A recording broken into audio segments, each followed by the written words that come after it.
Hi, I'm Sarena Bhatia. I'm a first year in the organizational psychology department, working towards my PhD. So I just graduated with my bachelor's in psychology from the University of Florida. I did a minor in business administration.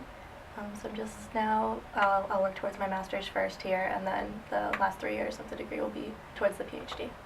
So I always knew I wanted to do psychology. My mom's a psychologist. I've been really interested in it since high school, but I knew I didn't really want to do a one-on-one relationship. I kind of like a more macro approach. I wanted to work with larger numbers of people. And I think the impact that organizations and corporations have on our lives is pretty big. They're a substantial part of our economy. They're very important. You know, most of us are employed at one of them. So kind of putting those two worlds together to do business psychology seemed like a really good fit for me. I'm able to work with a large range of people on a big number of topics while still being in an organizational setting. So the research that the faculty do here fits very closely with what I was interested in. We have 8 faculty members.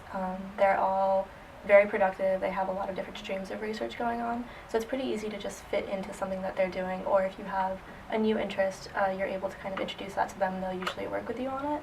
So it seemed like a good fit for me. I'm able to work with as many of the faculty as I want to. They're all doing stuff that's really interesting to me. I also got along really well with the other graduate students here when I came for visitation, and with my fellow first years. So the program just seemed like a really good fit in terms of environment and research. So our program has the model that you can work with as many professors as you want. It's not a mentor-mentee model. So currently I'm working with Anne-Marie Ryan and John Schaubrook. So I'm interested in selection, assessment, training, and leadership.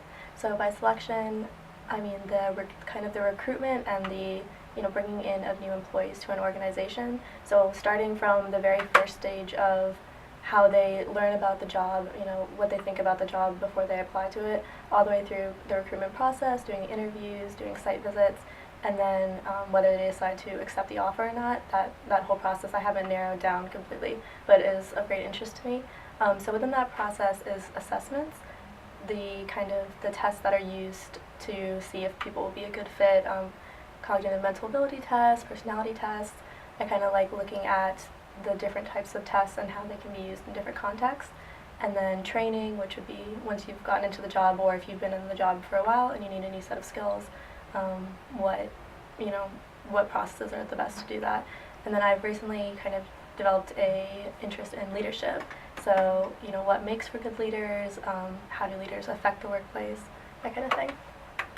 So selection is really important. People kind of are the mainstay of a company, and there's been this really big push recently to get good people into your company. They drive your organization, they form your strategy, they determine your profit, your sociability.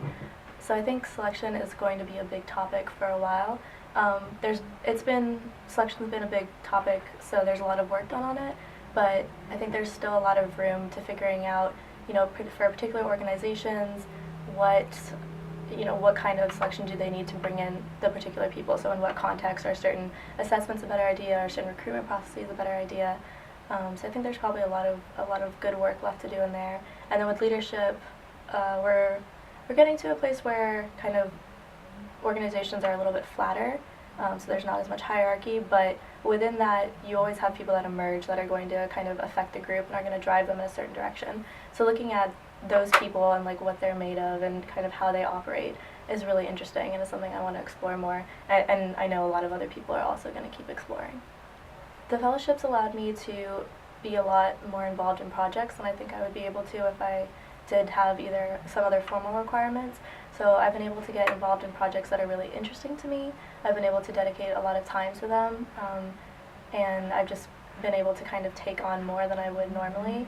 And I've also, just knowing that I have guaranteed funding for the next 5 years really allows me to pursue my education wholeheartedly without worrying, what do I need to do to make sure that I can stay here and be funded. So having that opportunity has really opened a lot of doors for me, and is going to allow me to be a much better job applicant when I get out of the program. There's kind of 2 routes you can take in organizational psychology. The first one's academic, so you'll teach, you will do research, you'll stay within a university. And the second route, which is the one that I'm more interested in, is the applied route. So you work either with an organization or with a consulting firm. So when I get out, I would like to work with a consulting firm for a couple of years. They dispatch you on projects to different organizations. A company will say, have this problem, we need it fixed, we need you to bring in 5 people for the next 2 weeks to fix this problem. And it just allows you a lot of exposure to different companies, to different problems, and I think I would have a lot to learn from that. The hours are pretty crazy for those, the 70 to 80 hour work week, so I don't know that that's sustainable long term for me. So I would like to eventually settle internally with an organization and work for their industrial organizational either like area or as a person that works there full time and manage for them.